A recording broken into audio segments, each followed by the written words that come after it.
السلام عليكم ورحمة الله وبركاته.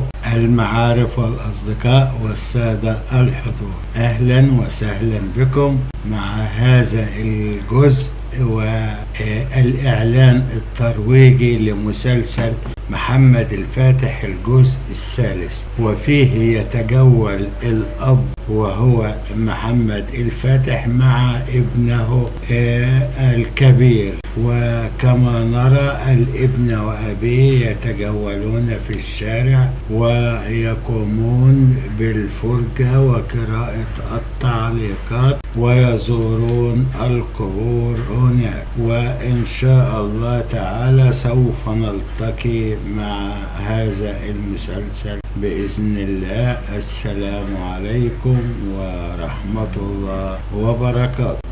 اللقاء يوم 13 هذا الشهر، الثلاث اللي جاي اللي بعده إن شاء الله تعالى، فالله المستعان. السلام عليكم.